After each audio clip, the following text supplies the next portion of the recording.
It's season 33. This is NDL GameDay.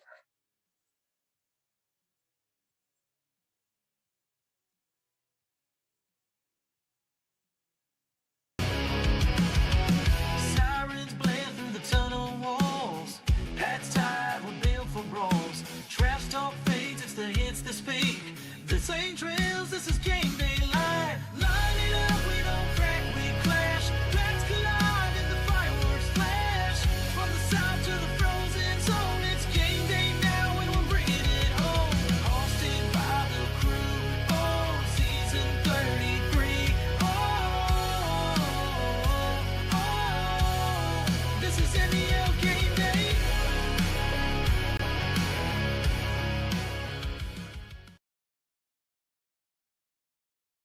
What's going on, everybody? This is Lick. I'm here with Pat and Penguin on NDL GameDay Conference Championship Weekend in the NDL for season 33.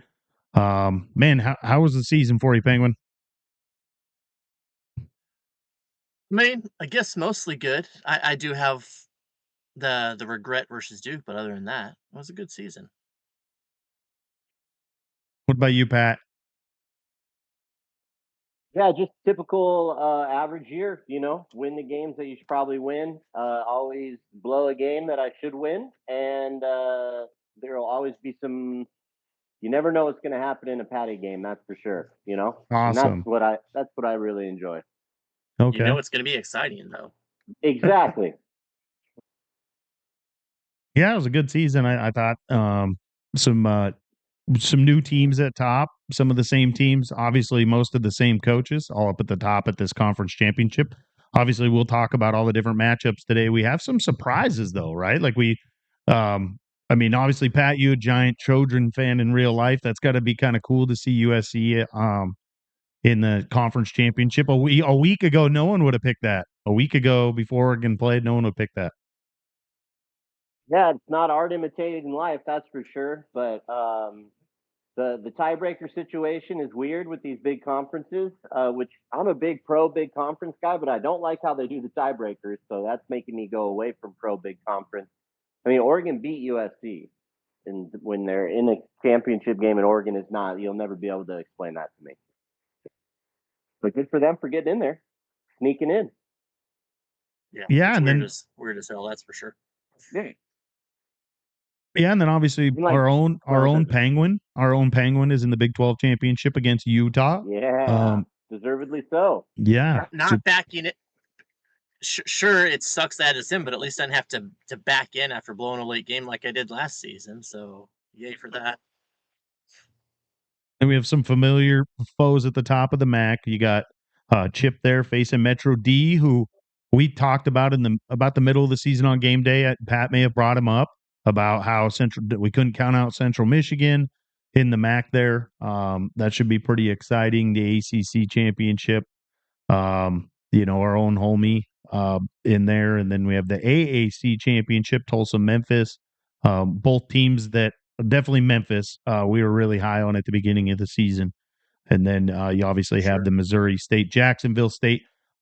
If you had to pick one of these matchups on here where the biggest upset with the largest margin probably between, if Vegas was to put some odds on these, who would have the largest margin here for an upset out of these matchups, do you think? What would be the biggest spread? Yeah, what do you think is going to be the biggest spread here? Ohio State should be minus 34.5. Would be my guess. I mean, what about you, Penguin? The more I look at them, I felt like initially, maybe, honestly, Missouri State would be a heavy favorite, but yeah, it's hard to argue against Ohio State versus USC, especially after the way USC got smacked by Oregon. He's at the horseshoe too. You got to take that into account. Yeah, both Alabama, Clemson, and Ohio State having to play on those fields. I mean, those are just brutal things to try to overcome in this week for those teams. That sucks that none of those can be at neutral sites. Yeah, and I think that I think it's a 20.5 point. They're a 20.5 point underdog on the website, right? The website does their own little spread and stuff that shows a 20.5. With the over being 60.5, I'd probably take that over in that game. I'm with you though. I think that Jacksonville State, Missouri State would probably be a pretty big spread. Obviously, I'm sure the website's not going to take that into account only just because. But yeah, we should have some pretty exciting matchups. I think that ACC one is going to be a really good game. I know we'll talk about that later. Seeing, I would probably say out of all those teams, probably the most surprising team for me to be in the ACC in a Power Four would be Homie with NC State. The ACC has always been pretty competitive of a conference, but to see Homie up there, it was just kind of a shocker every week. It was like we would talk about it like, hey, maybe this is the week where he loses. This is the week where he loses, and he just kept winning those matchups. And so that's probably my biggest surprise. Who's your biggest surprise, Pat, in the playoffs or in the conference championship? Touched on USC. That was going to be the biggest surprise. But since we already touched on that, yeah, I would agree with you on NC State. It's just the roster, it's not like very. I don't know if you've ever looked at it, but kudos to him. For everyone saying how hard defense is, which it is, he does a good job of playing it. And I don't know how he does it. I've always watched people's streams how to get better, and I watch his, and it doesn't seem like he's doing anything wildly different. But he plays good defense with a team that isn't really like that good.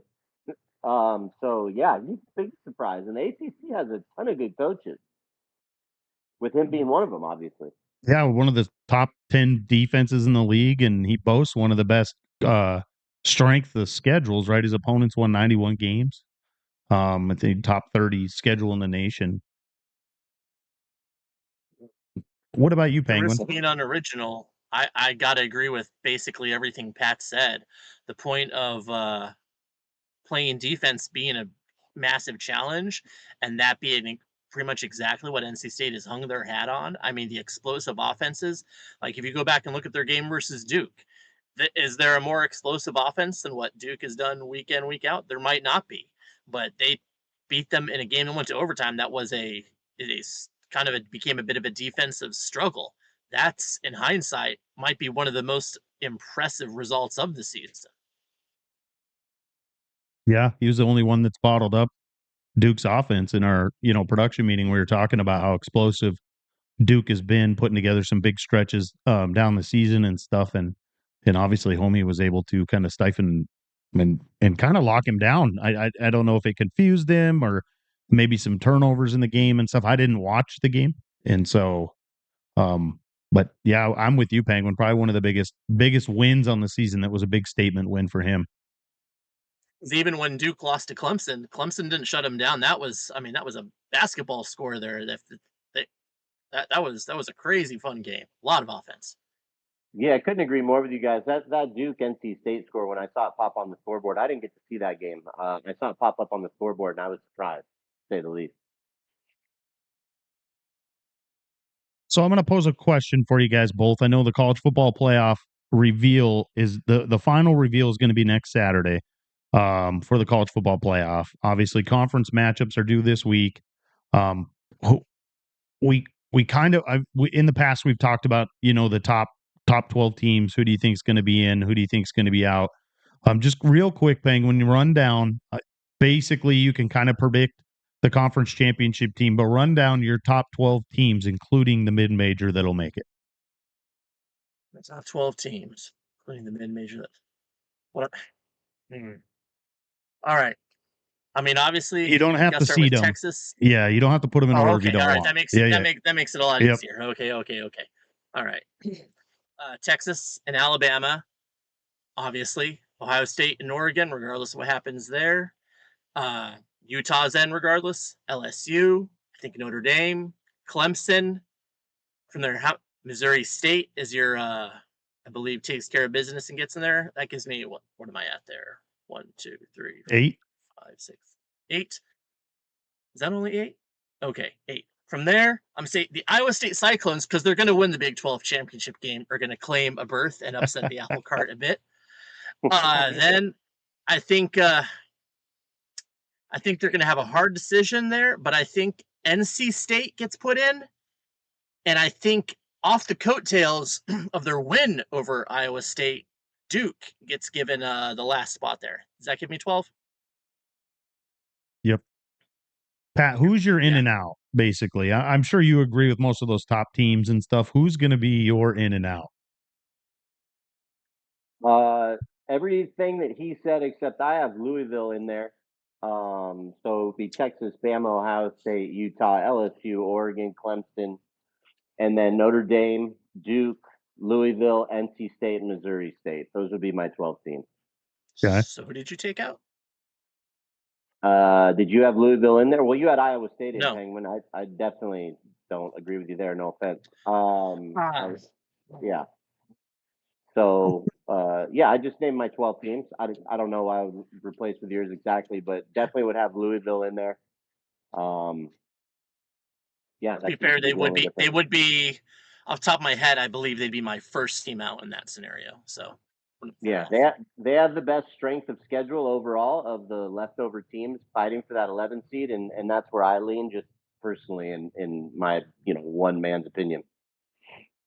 Because I think the committee met last weekend, and that was on the outliers. They did the reveal, and obviously, I'll just run through it real quick. They had Texas, Bama, Ohio State, Utah, Oregon, LSU, Clemson, Notre Dame, USC, NC State, Duke, and Louisville being the 12th team. Louisville was the first out because Missouri State was slotted into that 12th. And so Louisville would be the first team out. I agree with that. I think that Louisville's done enough work to be ahead of Michigan State. And then what's going to be interesting is if NC State loses. I know they're a 2-loss team. I know they're in their conference championship, but then they're going to be sitting there with 3 losses, and it's going to be interesting to see what the committee would do with a 3-loss team and other 2-loss teams right there, right? Because we know Duke and NC State, you're going to head to head them, even if the wins are borderline, right? But then it's going to be interesting with a team like Louisville or teams that didn't make like Iowa State, right? Iowa State loses the conference championship game. Are you going to penalize them more or less than NC State? Like that's going to be the big well, question. if I interrupt, I think the committee, if I understood what they said and stuff from Drew, who was so kind to join us last time, made it clear that where they're at to get teams to fall out or jump in is going to take a lot. And what I took away from that is that Iowa State has no path in with a loss, and that NC State is in good shape either way because we're currently in. Now, the scenario that involves no NC State, I think would require not just an Iowa State win, but a USC win in the conference championship game. If those two things happened, I think NC State's in danger. Because USC, for me on the outside looking in, not on the committee or anything like that, but I would think that USC is playing for a playoff berth. I don't think they have to win to get it.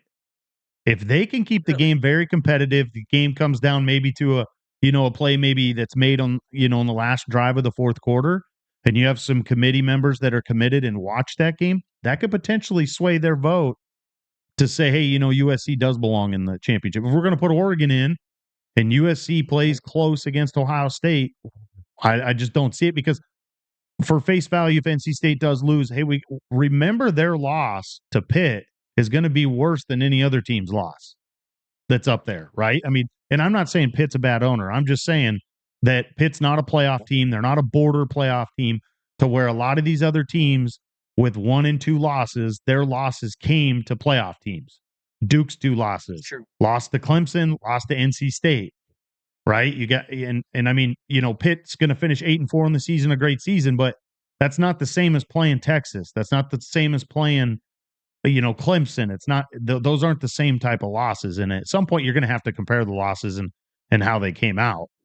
And so it's going to be interesting. Usually this stuff we talk about all the time, it kind of plays out itself. But there is some scenario grabbing. Question for you. So are you saying a loss to Pitt in your mind is worse than say my loss to Duke, even though the loss to Pitt, it was a competitive game? Well, I mean, yeah, because a loss is a loss to the coach, right? And I mean, you're playing a quality coach in Duke, and you're playing a team that's in the middle of the pack in their own conference and they lose to them.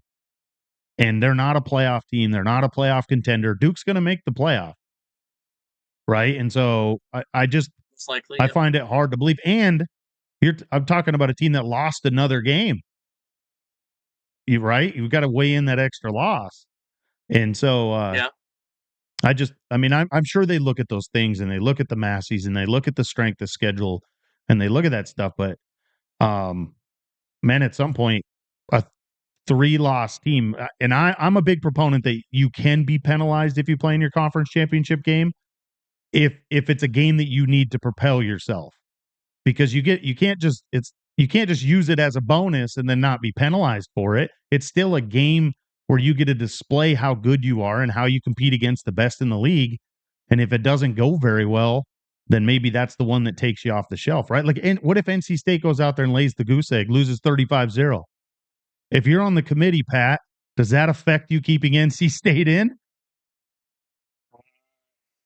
Actually, no. I'll be honest with you. I think taking a loss while a team just sits at home and gets in over you is complete bullshit. So, no, I wouldn't take that into consideration at all. That's just my opinion. I don't Well, think it's fair that a team gets in over me that got to sit at home while I had to go play the best team in the conference. That doesn't make any sense to me. Punish someone for that. Some teams have off days. Happens. I'm not punishing a team for making its conference championship game. I think conference championship games are stupid. That this is the reason why. They bring no value to the season anymore. So I don't know. It's just my opinion. I would hate to see NC State not get in and Duke get in when Duke got to sit at home. That's just, and they have a head-to-head win over them. Makes no sense to me, even if they lose 35-0. well, I'm just saying you might be able to keep a team out like Louisville, because if you're going to keep NC State in, then you're going to have to bump out one of those other ACC teams. Well, that's fine, and that's fine. But Yeah. I don't think a team that goes to that game, and I think they showed that in real life with SMU last year. Should get completely eliminated because they played a really solid team. Now, obviously, SMU lost in heartbreaking fashion, so you're bringing it up a different point of a blowout, which, to the eyes, I get it. The eye factor is a big deal, but it just doesn't sit right with me that a team that doesn't even, they're just sitting on their couches gets bumped up over a team that goes to a conference championship. That's weird to me. That's So pretty much exactly what happened to me last season, if you want technically. Yeah. And I probably thought it was bullshit too then. I do agree with you, Pat, though, with I was pretty outspoken about Tech getting in the playoff last year. with the with the conferences getting bigger, these big mega conferences and stuff. I do agree with you, though, is that there's no need for a conference championship anymore. With the college football playoff being a 12 team, I just don't see it, because you're going to deal with that argument is that. So let's take into account the Big Ten this year, right? The Big Ten was settled. There were several conferences that were settled by tiebreakers. We could argue all day on how stupid the tiebreaker system is, right? You're going off the computer rankings, you're going off all kinds of different things that determine who gets to play in the conference championship. And then you're telling those teams that tied with them, like a team like Duke beat NC State head to head. Duke doesn't get to play in the conference championship. Duke is a borderline team getting in, right? We all agree that they should be in, but they're a borderline team getting in. And now they have to go out there and play a football game that could potentially affect them or not. Like, Duke doesn't get to play that game. Duke doesn't get to play the game. And so I think you leave a lot on the table by having these conference championship games without divisions, right? I didn't mind divisions in the big conferences, because everybody in that division were supposed to play each other, right? So then you're going to get the best out of that division playing in the other division. The problem was in the SEC is all the best teams were in the same division in that course of 6-7 years. So it was kind of stupid. The Pac-10 had it right when it was the Pac-10. All 9 opponents on your schedule, you played all 9 opponents in the Pac-10, which was great. To go. Yeah, it was great because you had a head-to-head for everything. Nowadays, what's the first tiebreaker? Head-to-head. Well, the problem is half of these teams in the conference don't play each other. And with the rotating schedule stuff, they may not for several years. And so I just I'm with you guys. I think Pat made a fantastic point as far as saying that conference championship games, frankly, should go away, especially given the way football is moving in real life, where winning your conference seems to matter less and less and less to how they're going to determine the playoffs. And so, why do we care about having a game? Absolutely. Yeah, Add an extra game. These kids get paid now, so I mean, add an extra game. Everyone plays one extra conference game, and that should give you a big enough sample size to make a 12-team playoff. You don't need conference championship games anymore, especially if someone's getting punished for making one. Yeah, I think you yeah. The just way you said it's a really good point. I think Yeah. you just expand it to 16. You get rid of the bye. You can still have home field if you want. You can still have home field in that first round for all those top seeds. But I think you just get rid of your conference championship games, and that eliminates that week. And then I think you start the playoffs earlier. I mean, look at so in all the other divisions of football, they've been doing playoffs forever, right? Well, it's just crazy to me that it takes a month for them to get into the second round of the playoffs from the end of the season. It's It's true. crazy. Yeah, that's the part I dislike too. That long waiting period. It's so weird. You get that's where you get Yeah. all those transfers leaving. All the transfers leave in Yeah. January. You just get that stuff done sooner. Not for long. That's going away. Yeah. You'll That's still true. have transfers. They're just going to have to transfer either sooner or later, but you're still going to have guys pull out of Yep. those bowl games and stuff because they're so late. No, for sure. I mean, yeah, but it's going to be ones that make more sense. At least you're going to have fewer nonsense. I hope. So here's a question for I'm you, sure Pat. there's. Missouri State loses Conference USA. Who's going to take that Oh boy. bid? If they get upset, are they out? If they get upset by Jackson State, are you taking them out?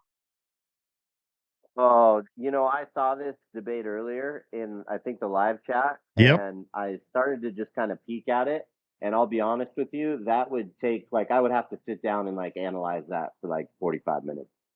But there's like all sorts of stuff that could happen there. Would they could still have an argument, and then you've got the winner of Tulsa and it could be in there. You've got the MAC winner, which the MAC, if you're looking at it coach wise, is probably the strongest D5 conference as far as coaches are concerned. That's like a loaded conference. So you take that winner, excuse me, and that like would I would seriously need to sit down and like individually look at each team. And I'll be honest with you, I haven't looked that far. No. I What, I would I would just from the eye test, I would take the MAC champion if Missouri State lost. what I don't about you, think Penguin? Missouri State is allowed any trip up because of how shit the Conference USA is. If we lose, they're out. Absolutely. Is it fair? I don't know, but I think they have. I think they're done or out, and I think it comes down to between the MAC champ and maybe Boise. I think just maybe, especially if because Boise will have a chance to get revenge for that loss to UNLV. If they win that game with some verve and smack the running Rebels around, I think they have a chance. But it's hard to argue with them picking the MAC champion in that scenario for sure as well. Yeah, the hardest part with the Boise thing to me would be that loss to Air Force. Like, that's a huge black eye. Obviously, he gets to go back against UNLV, Sure. who had a great season playing in the conference championship with the win there. But I'd probably say that if I was to take all the borderline playoff teams, the Air Force's loss has got to be the worst. But I'm with you on the. So I'm just going to touch base on the Tulsa thing. Tulsa plays one of the top 5 worst schedules in the entire NDL. 127 out of 136. That you've got to figure in that probably 8 of those teams or 9 of those teams are probably dead coach teams, right? Don't have anybody, took all sim losses. So you're probably saying that he potentially may have played one of the worst schedules in the entire NDL. And so it'd be really. Technically, only one of those teams is dead. So only one of those is a sim. So they just played a flat out bad schedule. It Just a wasn't even bet. inflated by Even bad that's coaches. worse then. Yeah. Yeah. And so it would be really hard if I'm on the committee, which I'm not. If I was on the committee to vote Tulsa in, even if they went 12-1, because of that strength of schedule, to whereas you have a team, if one of the MAC championships, right? Like, let's just say Central Michigan, they went on the road and beat Michigan State. That's probably one of the better. It's got to be the best Power 4 versus Power 5 win when you're talking about team rankings. Like, what, not the ratings, not Absolutely. EA ratings, but rankings. Michigan State finishing 10-2, and they're a borderline team. right? Like Coach CG in It's Michigan just what I State. was gonna say. Yeah, they're at Is home there right any now. other, Yep. is there any other G5 team that has a win over a team that's even in the thought of the playoff committee? I don't think so. I haven't looked, but I don't believe so. No. And so I think at some point you have to reward the mid majors that are going out and winning those games, right? And I know Jose came in, didn't know people, is his first year, so I get that, right? He doesn't have that opportunity, Yeah, but that doesn't take away the fact that fired up Chip went out and challenged himself and went out and played Michigan State, played Wake Forest, um, and went out and played up two Power Five schools, right? I don't really yeah, count. yeah, Yeah, I mean, and so you just kind of reward those teams for doing that.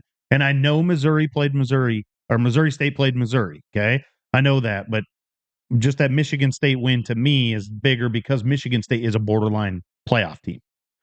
I think yeah. Central I Michigan did what you need to do, yep. even with their setbacks, as a G5 team to have a chance with that schedule for sure. I think Pat got booted out. Let me see if I can get him back in here. It says he's in here. Oh, there he is. Sorry about that. Hey, On my phone, audience, and I got a phone call. Even when you hit decline, it kicks you out of the app. Sorry about Jerks. Yeah, so it'll be really interesting. I think we're all kind of on the same page that we're pretty high on the MAC probably if the MAC, the winner of the MAC potentially stealing that bid if Missouri State does fall. Yeah, I I'm guess. praying for all the chaos. That's for sure. Yeah, I'm with you. Anything to create some chaos for the committee and make it tough on them is always enjoyable. I thought their last reveal was great. The last reveal that they did, the one that was on the Outliers, I thought that was great with just the sample size that we have this season leading up to the conference championship games. I thought it was good. I think right now Michigan State should be on the outside looking in as one of those teams, and then Louisville, same thing. Louisville's going to need a little bit of help. Obviously, they're looking at it from the standpoint that USC hasn't lost yet, right? Like Pat talked about, if he loses by 30, there's no way you're putting in a USC team. Although Pat also did say that playing in your conference championship game shouldn't affect you, even if you lay a dud. So, that. Team head to head, you missed that key part. NC State beat Duke. That was my whole point. NC State beat Duke. If they go to the conference championship game and then Duke gets in, that was the main point. And they're at home. That makes no sense to me. That's Yeah. what Oregon beat the shit out of USC. They deserve to get in over USC if USC loses their conference championship game. That's fine. I'm good with that. It's the Yep. fact that NC State beat Duke in the regular season. and it just I know, sucked that man. That's crazy talk. You're thinking head-to-head wins matter. I don't know which. I don't know what you're thinking there. well, Yeah, and it I just so happened that so bizarre. none of those three teams obviously played each other in the Big Ten. They were all tied with one loss, and then none of the three teams they didn't all play Washington, right? To give you kind of a common denominator of who beat Oregon. And so it really, really interesting. Yeah, homie wants to point out that game he played at was at Duke as well. Give him another notch in the hat. Hmm. We know how packed that house gets. Probably is about as packed as this NC State game. Is this at? Oh, it's in. Ooh. Is it in Clemson or is it at home? Oh, I think he's playing at Clemson. Oh, Yeah, okay, it is. okay. Hmm. It's an ugly game. I wonder if he's going to pack up and leave.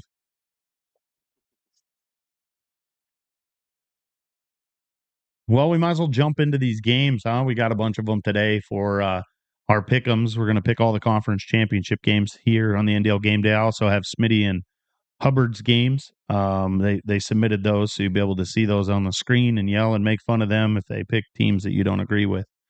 So jump right into this. We'll start with the Tulsa Golden Hurricane, who we just kind of talked about in that G5 conversation. Should Missouri State strip up? Going to play at the University of Memphis. I am taking. They played earlier this year. It looks like Memphis kind of had their way, just more talent out there on the field. And I'm gonna make it short and sweet. I think Memphis repeats in this one. playing really good football. It looks like Memphis early on this year was really in trouble. A loss to Oklahoma State. Um, they had another early season loss to Western Kentucky. Very strange loss. But I think they're just playing good football. I think they've won 9 in a row. So give me Memphis by a touchdown. It's hard to disagree with favoring Memphis in this one for sure. They've got the home field, they've got the win earlier in the year, and they just frankly have a little bit more talent. Tulsa's got a chance because they run the ball well, but I mean, I don't think there's any point in drawing it out. I think Memphis takes this one decisively, and at the end looks back and wonders what might have been if their season had been a little more buttoned up. They could be talking about a playoff berth, but instead, Yeah. Yeah, man, on paper, if you were to just take these two teams on paper and lay it out without the team names, coaches' names, like it'd be really tough to pick against Tulsa. They boast one of the best defenses in the whole league. I know we just talked about how they play probably one of, if not the worst schedule in the NDL, but man, they've only given up 163 points on the season. But I think when you really dig into the two teams, Memphis and Tulsa here, I think Memphis actually has the better defense. I think they're going to be able to slow the run game down from Tulsa, and you're going to see Memphis make some big plays. And I think they pull ahead in the fourth quarter here, and I think they end up coming out with the victory. Those coaches, you're excited, the Tulsa coach, to see with a top end team. I've Yep. only watched him play one game, and Mm. I think he's really good at running the football. But just one of those things where it's like how the NDL is. You get a guy that no one really that doesn't speak much in the league, plays really good football, and then next year he gets a good team. Let's see what he does with it. I certainly wouldn't want to see him on my schedule. Yeah, he's certainly one to watch next year with that the defense and the running the ball. That's a formula that is going to be a pain in the ass at a big time. Yes, sir. Hmm.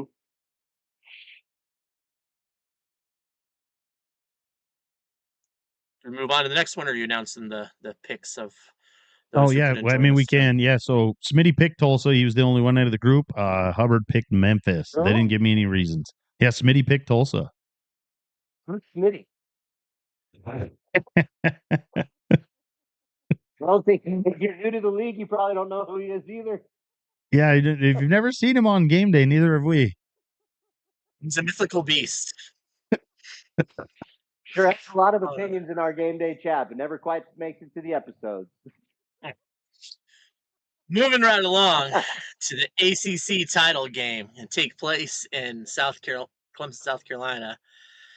It's going to be a battle with the Clemson Tigers coming in there. Granted, there's no Maffa with them this year, but they still run the ball as well as anyone, and they still are loaded with some fantastic talent on that defense. And we know they're tested. I mean, their losses on the season are to Texas and LSU, and that LSU one was a nail biter. On the other hand, we've got Homie, who we talked about, playing that with his top 10 defense, just getting the absolute most out of that Wolfpack squad. I think this will be a very competitive game. I think Homie turns this into an ugly, drunken boxing match, much like he did versus Duke. But playing at Clemson is not the same as playing at Duke. And that extra bit there to overcome is just going to be a little bit too much. And I think the Tigers win this one with a late score to put it away. Yeah, man, this one's tough. I picked against NC State all season to lose, and man, it's like the old. I mean, man, we did that with Miami a couple seasons ago. We picked against Miami every freaking game, and he came Poor and he D kept. Kane. Yeah, DK, we pick against Georgia every single game. We were picking on them, but it's so hard for me to pick against Clemson here. Just the talent they Yeah. have on the roster, their defense, their offense. They score points, lots of points. Even against good defenses, they've scored lots of points. And he's always Coach El Jeffy's always kind of played the game the way the flow was, right? Like sometimes he needs to score 50 points to win. Sometimes he'll score 21 to win. And he just always kind of plays with the flow of the game. And so I think that that's going to play into his hand. I think that it's going to be a close game. I think this game's close. I think it's going to come down to NC State and just not having a big playmaker on the offensive side of the ball to really, really kind of gouge that defense and slow down the front four. And so I got Clemson winning a really close game. It's going to be a lot of running. Yeah, like you said, Tim, it's going to be a ton of running. You got Gideon Davis with 1,600 rushing yards for NC State, and then Hollywood Smothers, which might be the best name in college football, for NC State with 1,500 yards rushing. The one thing to keep an eye out for here is Clemson's passing game. Quietly, two receivers over 1,000 yards, both of them averaging over 23 yards per reception.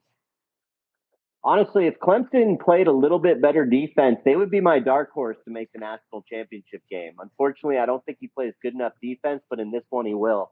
And I've got Clemson by 3 scores. I think it's been a nice run here for NC State. I think they steal that 11th bid in the playoffs. I hope they do. I think they deserve it. But I think Clemson's going to be too much in Death Valley. If it was at a neutral stadium, I'd give them more of a puncher's chance. Yeah, and then this was a clean sweep with everyone picking Clemson. I'm sure homie's out there just putting that in the locker room right now for everybody to get pumped up for that game.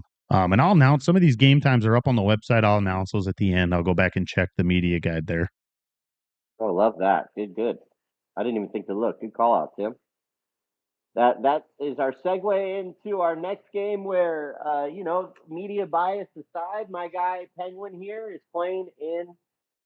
Is this your second consecutive Big 12 title game, Penguin? It is. Congrats on that, by the way. That's a hell of an accomplishment. I played in the Big 12 this year. Interesting conference this year. You had people come and go who created chaos, and then they just left. That's the way the cookie crumbles sometimes. I think Iowa State here is a better matchup for Utah than most of the teams in the league or in our division. Excuse me. But I just think Utah, he does such a good job.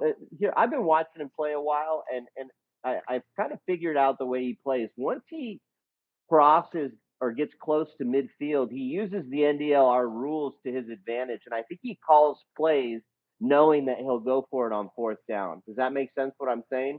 He is not afraid to run the ball on 3rd and 8, so he's really hard to scheme for. Because all you got to get to is that magical number 4th and 5, and once you're across midfield, and I just think he plays the not turnover game, which is huge in these games, and then again the elephant in the room, Bryce Eccles Stadium is so hard to play at. It's the only top 25 tough stadium in the Big 12, and I like Utah to win going away late. Penguin, you'll keep it very close with him for a long time, but then his team just wears you down. The O-line is seriously, I'm sure you've watched and you'll see the O-line is his biggest weapon. So good luck in the game. And I hate to pick against my game day brethren here, but I am going to go with Utah. But I hope you do win and cause some chaos. Well, I'll take the drama out of my pick. I'm going to win. The Cyclone Sweep. We know there are no mysteries going into this game. None. They know what we're going to do. We know what they're going to do. And that's not just because we saw them last year. We've just been very familiar over the years. And there's not a lot of mystery to either of our playbooks and style. Like you said, this man runs the ball, and he's definitely not afraid of, if it's any 3rd down situation, of still running the ball and getting himself into a 4th down situation where it makes sense to go for it. So, you got to win all 4 downs. But we also, we know adversity. We've seen it before. Yes, playing on the road will be tough. But last year, we had a quarterback at Utah that got to tell his play caller every snap what our defense was in. They don't have that dude anymore. Granted, Dampier is a fantastic runner, an element we will have to watch out for and be careful of. But that aspect that we're actually going to be able to disguise our coverages and our defenses and play our bend but don't break style. And I think that is going to mean there's going to be a ton of snaps on offense for Utah. In fact, I'm going to say at the end of the day, Utah probably has as many as a third more plays on offense than Iowa State does. And that's fine with how we want to play. I think it comes down to a turnover or two at the end. I think Iowa State, I think we come out, we take care of the ball, and we get one or two big plays on defense to turn the table, and that gives us a chance to win by a score. And there you have it, the game plan for victory. I'm with Pat. This was a really tough one. I went and looked at everything. I looked at the numbers. Man, I think the biggest I think the biggest difference maker is going to be the home field advantage. I think that's going to kind of tip the scale. Momentum is going to end up falling. You're going to end up in this. I think Utah is going to end up getting a big turnover that's going to kind of flip the momentum of the game, and it's going to be tough to get that back on the road. And so I think it's going to be a close game, but I think it's kind of the grind out in the fourth quarter to where it'll end up being a couple points. I threw it up. The spread right now is Utah's 11.5 point favorite. I would probably take that. I'd probably take the 11.5. I think they're going to win by 11.5, but I think it's going to be like that 14, maybe a 13 with a couple field goals or something like that late. But I'd probably take the 11.5 Penguin. I hope you win. I'll be cheering for you to win. Disrespect by the I spread. know. Ouch. I'll be cheering for you to win, but at the same time, I'm trying to pick the right I'm trying to pick the right team. Well, at least you guys aren't lying to me, so I'll take that at least, you know. No. Someone I don't know who it is in the chat. Brother B says Penguin braided his beard. You cannot pick against him. I like it. I like the thinking. So we have Smitty picked a Utah, and so did Hubbard. So it was the old game day sweep against Penguin. Hey, Penguin, you can't get Iowa mad State at us. against the world. Bring it Yeah. on. Hey, at least this year you're picking against yourself. I know Pat had a big pep talk with you last season about picking against yourself. Seemed to work. We're just looking at it as the mindset of we want to be in the playoffs. Well, we are in the playoffs. We're in the playoffs right now. We win the game, we get to play in the postseason. We get to play another playoff game. We don't win this game, we don't get to play another playoff game. It's that simple. Yeah, there you go. So 100%. it sounds like that was Chase. That was Chase. Chase says takes the Cyclones on the money line and hammer it. There you go.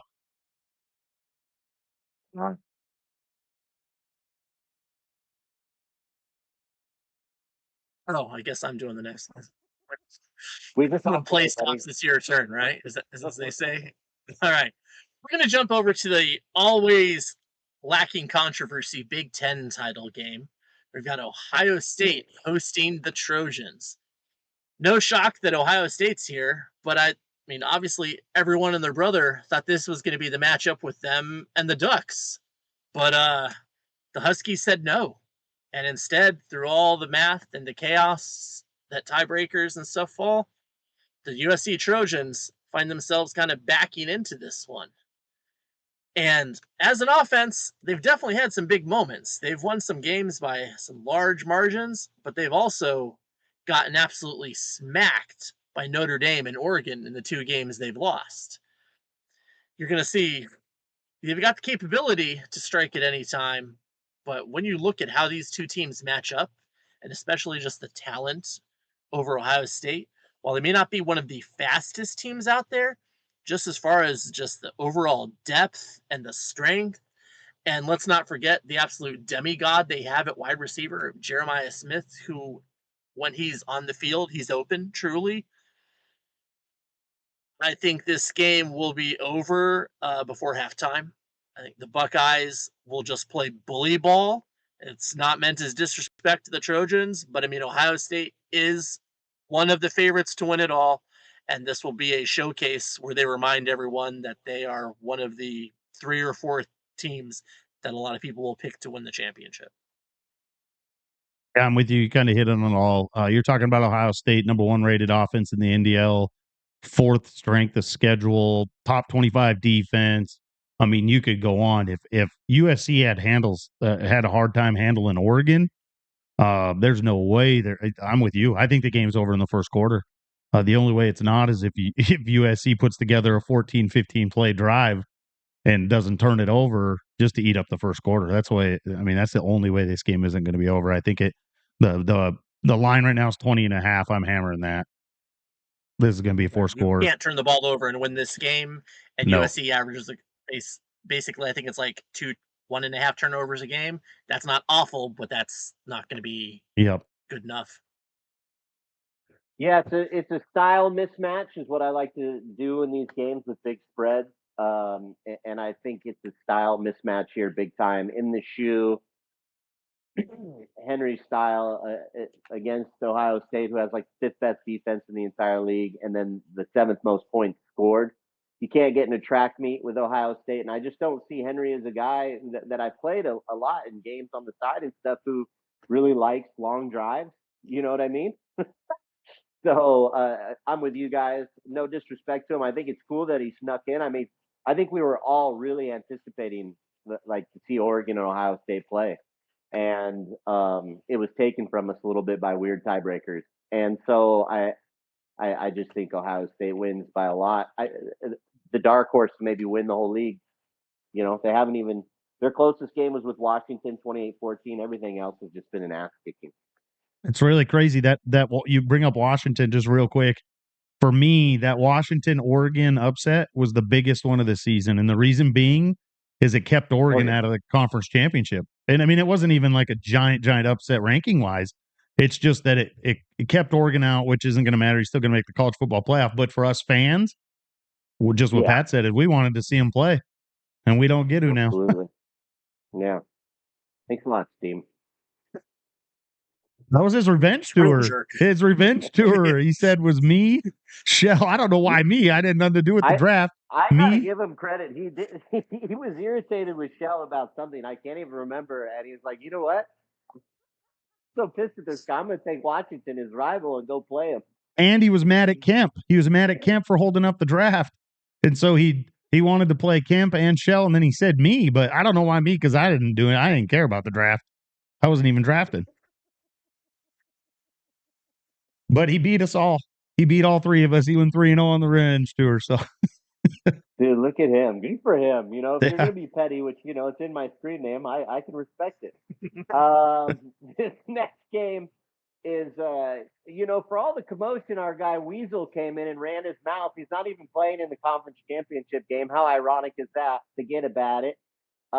You've got the Jacksonville State Cock at the Missouri State Bearcats, right? Is that what they are? Um, I Bears.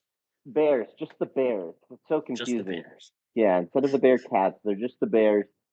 You know, the weakest conference in our league here, but with such a conundrum of Jose, he's got to win over a mid-tier SEC team.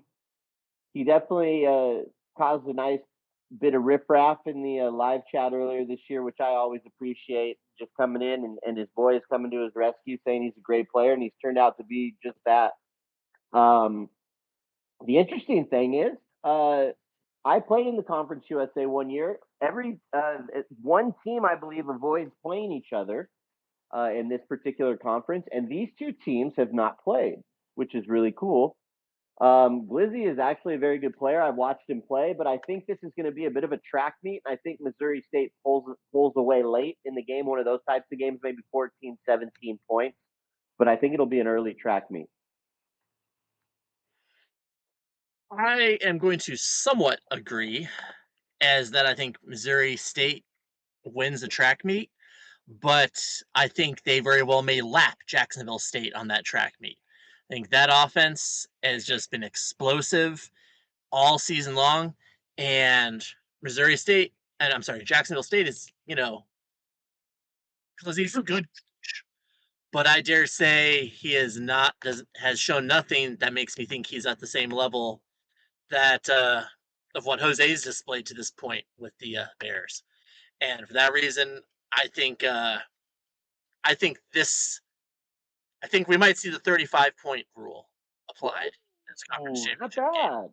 I think Missouri State stretches their legs. They realize they're going to have a huge matchup ahead of them, no matter who they see in the playoffs, and they're going to use this game to kind of get the juices flowing and get ready. Okay. He's I've watched him play. He's an offensive genius. You know, that's what you would say in real life is that this guy's an offensive genius with the way he spreads the ball, he moves the ball, he gets the ball out to different players on the offensive side of the ball. His defense to me has kind of been up and down though. His defense, he gives up 50 plus points a couple times this season, or close to, and he still wins those games. But man, it's really hard to look at their schedule and then look at Jacksonville State, where in Jacksonville State's had a couple trip ups this season, right? He lost to Georgia State. The Maryland one, we'll give him that, right? Maryland Mort is good. That's a good program, good team out there, but then lost to Eastern Michigan, a MAC team, and then lost to Weasel, which Pat already talked about. He had already penciled himself in this championship game a couple weeks ago. And so I don't know, man. Jacksonville State held UTEP to 24 points and won the game. Missouri State gave up 49 points and still won the game. And so I don't know. I think Missouri State wins the game, but I think it's going to be a lot closer than 35. I think the game goes into the fourth quarter here, and I think Missouri State does win.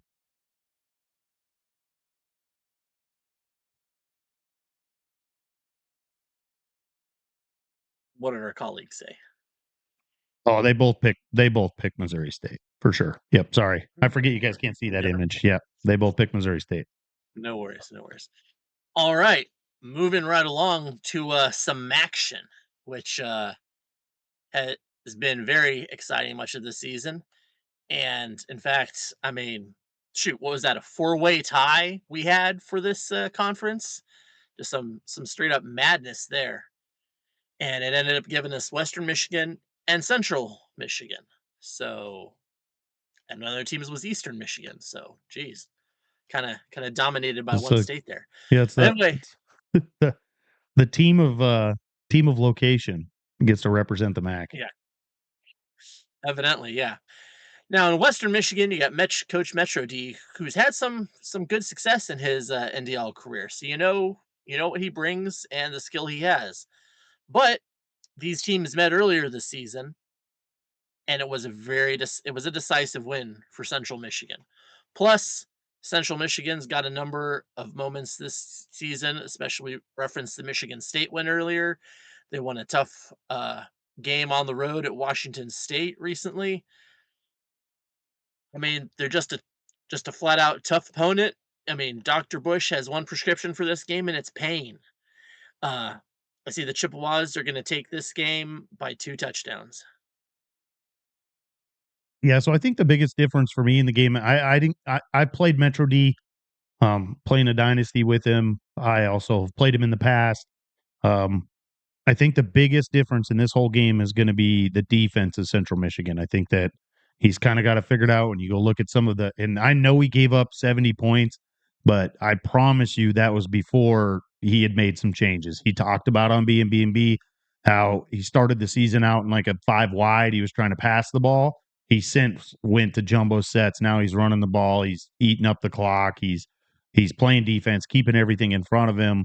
And I think that that's going to be the recipe here. I think that you're going to see Western Michigan turn the ball over. He's going to force the ball down the field. And I think Central Michigan is going to pound his way to victory in the second half.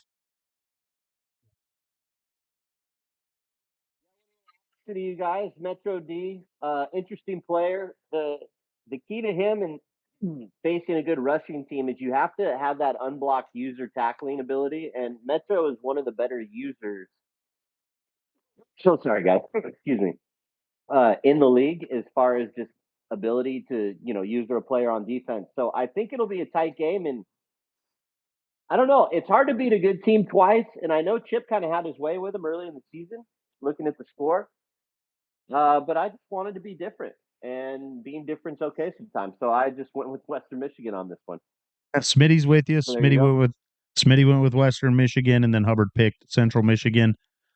This is one of those games where I wish you could take the winner of this conference and the winner of Conference USA, and they could play each other for the bid to get that 12th seed, right? Because both coaches, I think, are very deserving, and I think it's one of those scenarios that I think people would be surprised with what team potentially probably win that matchup. Yeah. Game we've got, I believe it is Boise State at the UNLV Running Rebels in Las Vegas. Always a nice distraction for the boys when they're in town. Always love to see two coaches, longtime NDL guys, getting to face off against one another. I said, and Tim, follow the Mountain West probably closer than most people. Excuse me. I would say that UNLV being in the championship game would be probably the second biggest surprise behind NC State. Would you agree with that? 100%. There's no doubt that Coach Blackrain would be on a short list of coaches for NDL Coach of the Year. Yeah, absolutely. And what's crazy is 7-5 overall record, but somehow, these teams figure it out in conference. And that's exactly what he did. And good for him. But I think the Cinderella ride comes one game short for him. And I think Boise kind of runs away with this thing, even though, correct me if I'm wrong, uh, UNLV did win at Boise this year, but again, it's that, and maybe it's my personal that's happened to me in life. Coaching against a team a second time is seriously the hardest thing you could ever do. You have to find new when you win the game. The other team feels looser. You have to find new stuff that works because all the stuff that worked the first time, they're going to be so ready for. So it's really hard. The hardest thing to do in this sport is to beat a good team twice. And I just think Boise State's going to win this one by a touchdown or more. I gotta agree with most of those points. I think Boise State's a little bit better in all ways. Granted, like you mentioned, I picked them to beat UNLV. I believe it was one of our game day picks earlier in the season, and as you mentioned, UNLV won that game at Boise. So now, I mean, as much as I want to look at that and feel like UNLV definitely could make sense, I still believe what I believed before. I think that one was an outlier, and I think the better talent wise team will win this game. So Broncos by 10 points. So it's what probably the biggest interesting factor here is UNLV has everything to play for. And then Boise State has everything to be mad at UNLV to play for, right? UNLV playing for an 8-win season, potentially votes for coach of the year. No one expected that. UNLV potentially had knocked Boise out of the playoff picture, right? This would look completely different right now with Boise at 11-1 playing in the conference championship. Boise has some pretty big wins non-conference. Boise went to Florida State and won, right? He played Georgia Tech and won. He played Arizona State and won, right? That's a pretty good non-conference for a mid-major. Not You bad at know, all. right? And UNLV upsets him, beats him. He was ranked at the time, the only ranked team in the Mountain West. And so, man, Boise's going to come out and he's going to be fired up. I know Coach Iraka just got married. He was going through that whole process through the season, getting married, going on a bachelor party and stuff like that. And so he's coming back, obviously a changed man. I have Boise, and I think the game's going to get a little ugly here. And I think Boise's going to take it out on UNLV, and they're looking for one of those major bowl games. And then, Nice. Chase in the chat says Boise's uniform drip gives him the edge. So, They do have some tough helmets, especially. And what did our compatriots say? they both picked Boise. That was a clean sweep. Okay. The old Bronx. All right. On to the SEC. And I guess what is one of the more inconsequential games on the slate, because both Texas and Alabama are obviously playoff teams, regardless of what happens in this game. Even if it's the greatest NDL battle of all time, it doesn't really impact much. Just playoff seeding, which I guess could matter because it could mean someone's getting home games and someone's not come when the playoffs begin. But given that, I think home games is exactly what's going to matter here because this is a very even matchup. It's got two coaches who just, for the most part, just bludgeoned opponent after opponent this season. And in the end, Alabama gets the home field advantage in this game. And for that reason, I think that little bit of edge will be enough and that the Tide will win this game by 3 points.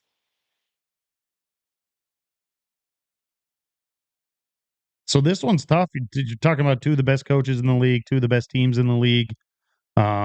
They don't like each other.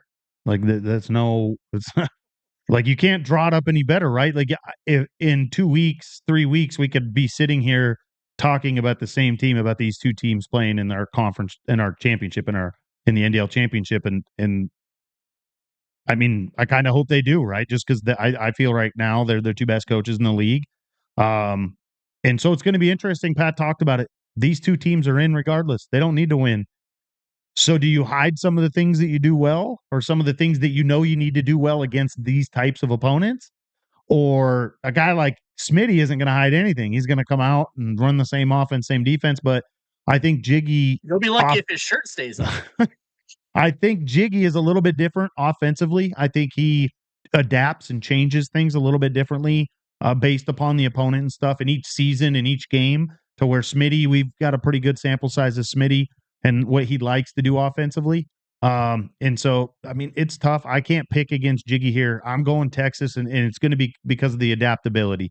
He's going to be able to make some plays and stuff down the field. I know it's on the road, but if any team is set up to play on the road throughout the whole college football playoff, it's going to be Texas with the amount of talent and stuff and some of the badges and stuff that those players have. I mean, that would be the biggest team I wouldn't want to play on the road, right? He probably, yeah. And so I got Texas winning this one. And you almost wish it, and it may mean more later down the road. You almost wish it, and it's why I said we should just get rid of conference championship games. It's exciting to see two of our number one, number two teams play, right? Obviously, in the media, this is what you love. You want the clash of the Titans type of thing. What'll be interesting is one of these teams will definitely be hosting a first round playoff game because I think one of them will lose out on the bye. But getting that 5 seed, we've talked about it, is kind of nice because then you get that probably that G5 team, and then you're playing like the 4 seed in the quarter, which would be the worst of the 4 teams with the bye. So I hope they give us a good game. If I think I know how it's going to go game plan wise, I think Bama's going to try to slow the game down as he should. So the only reason I picked Bama is just because of the home field advantage. Thinking in my gambling brain that I would assume that like Bama would be like -1.5 or something like that. So give me Bama by 2 points, but really it's just like a coin flip. You could go out there and flip a coin. They're both great players. Two of the top 3-4 coaches in the entire league, and I believe they play tonight. Correct? Let me see. I think he may have put it in the chat that they were planning on playing later this evening, or it was tomorrow That's what he night. told us in our Yeah, chat. yeah. Okay, then they're playing tonight. Yeah, tomorrow's the Big 12 game, right, Penguin? Yep, and then Yes, on sir. yep, yep, and then Tuesday is the Big 10 turn. Big 10. So the Big 10's on Tuesday at 5:30. Penguin and Utah are playing at 3:30, and then we got the SEC championship tonight. So What time is that one tonight? I'm not sure. The time for the Big Ten actually has a Monday evening time listed on the website. Is that true? Yeah, the 6th, right? Yeah, you're right. I'm thinking today's Sunday. Yeah, so Monday at 5:30. Gotcha. And then obviously to round it out, you had Smitty took Alabama and Hubbard took Alabama, so I was the only one that took Texas in that group. Okay. I'm actually surprised by that. I will be honest with you guys. I picked Texas originally to the audience, and then I realized that Bama was the home field team because of this weird squirrely thing that EA decided to do. So that's literally, it's just flip a coin. I think it'll be a great game. I hope they don't hide anything, but I get why they would. But yeah, I hope they just put it all out there. And there is the potential, Pat, you did talk about it, how one of them could lose and be the 5th team. There's a really high potential where one of those that they are going to stay in the top 4. Because remember, I wouldn't mind that. Yeah, because the conference champ doesn't get an automatic bid anymore. It goes dependent upon rankings. And think about it. Ohio State would be the only one that I would put up in the conversation with those 3 coaches. And then, Marion would, if he wins, would just round out the top 4. I find it hard to believe you're going to put the ACC champion over. And I just really find that hard to believe you'd put Clemson in over if the game's close. Especially after Clemson played Texas earlier this season. That's what I mean, and got walloped. Yeah. Yeah, yeah. So if Alabama keeps it close, I can't imagine you're putting Alabama if whatever team loses, you're going to put behind Clemson. Definitely if it's Texas. You'd have to put them ahead. That's a good point. Yeah. And then to round it out, guys, I got to poke a little fun at my host Tim here. Nothing like having the number 1 and number 2 game here, but let's not have that be the last game we put on the slate. Let's put it down on the mighty Arkansas State Red Wolves and Appalachian State. Everyone's been waiting on pins and needles to hear what everyone thinks about this game. I am going with Appalachian State in this one. Brady, one of the most interesting men in the world in our league, doesn't really ever enter stats, doesn't really do participation points. His first season in the NDL, he was Oregon State and almost made the college football playoff. And then he kind of was just mediocre, and now he's got this Appalachian State team playing well. And I think if he did his participation stuff, he'd probably have the top 10 pick. He's always in the scrimmage channel. He's a pain in the ass to play. He runs the ball. He'll run the ball. He'll run the ball. It doesn't matter. He's one of the few guys that's really good at like throwing out of like split backs and high form tight. And yeah, he's just he's a conundrum to play. And it's really good to see Dealer put a good season on for a guy that was Miami for 3 to 4 seasons last version. I believe it was 4, and to barely lose the team. And now to see him be successful and probably get another good draft pick coming up in this next season, good for him. He's quietly put together a good season. But I'm going to go with Appalachian State because they're right up the road here for me, about 90 minutes. That's why I made the pick. Appalachian State is one of the prettiest places and campus and everywhere in the entire nation by far. Especially this time of year in the fall, those leaves are getting ready to pop soon. It's just absolutely gorgeous. Yep. And they won a game earlier this year against Arkansas State, actually last block.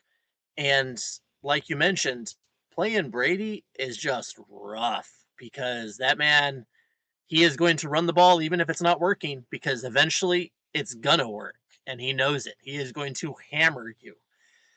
And that challenge, playing at home, the proof of concept already, I gotta like Appalachian State to win a game that's very similar to the last one. It'll be competitive, it'll be fun, but I mean, you run the ball, you generally win. I think that's what we'll see.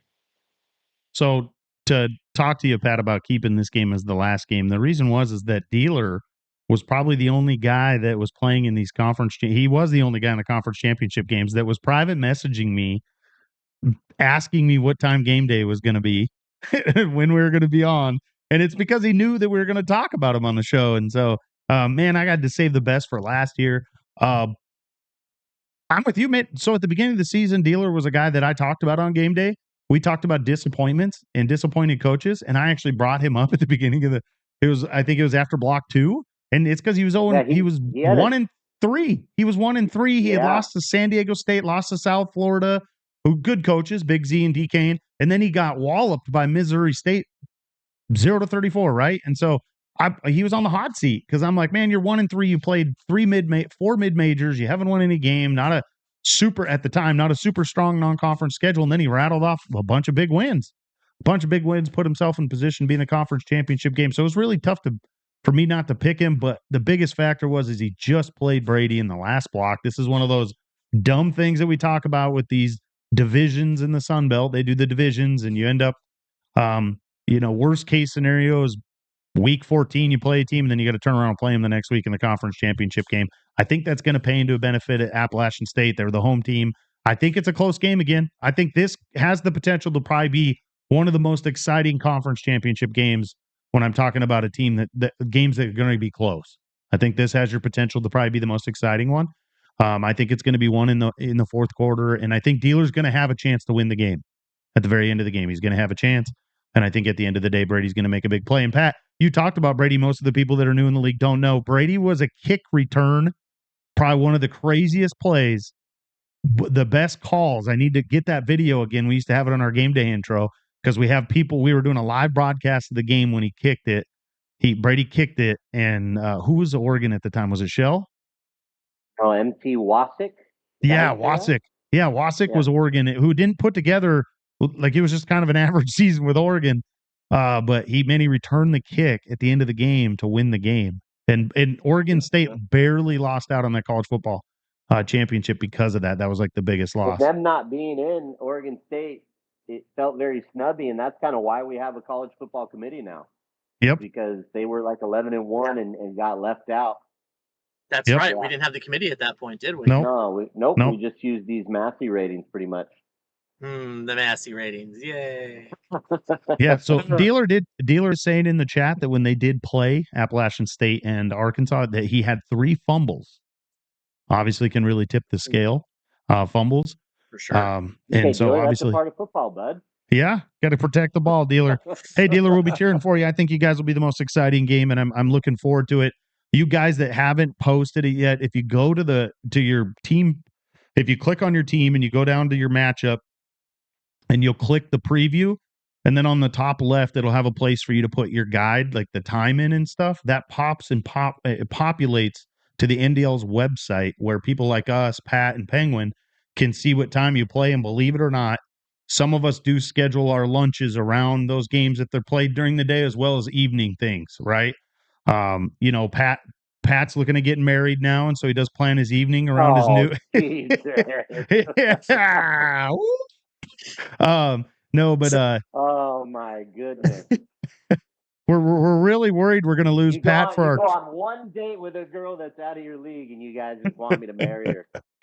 We're really worried we're going to lose you for the convention in July. So yeah, it's nothing like that. No. That's probably why I've been single for 41 years, because I put my fucking foot down on that stuff. well, that's good. We'll just play. That's plan. We're planning the bachelor party already in Nashville for July.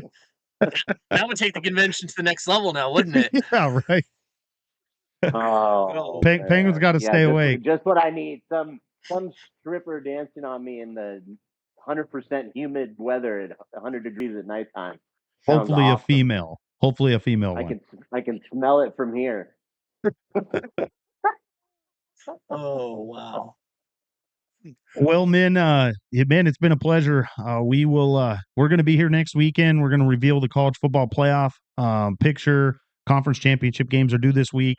Next week, we'll also have bowl games. We're going to kind of figure out how we're going to do those. We do want to reveal them, but as you know, it was tough for us to reveal all the bowl games on here because it took so long. And so we might break them up and just do, like the New Year's bowl games, like top 10 bowl games, and then maybe we'll just post the rest of the bowl games, or maybe on Sunday we'll do another. Yeah, we'll do another media show or something like that with a few other members on Monday, releasing the rest of the bowl games. But we also have player awards, All-American teams, all that stuff's going to be coming out. Lots of content for the NDL media. No, B&B is looking for a conference championship game for Thursday night. So if one of you guys can play on Thursday night, rock and roll, man.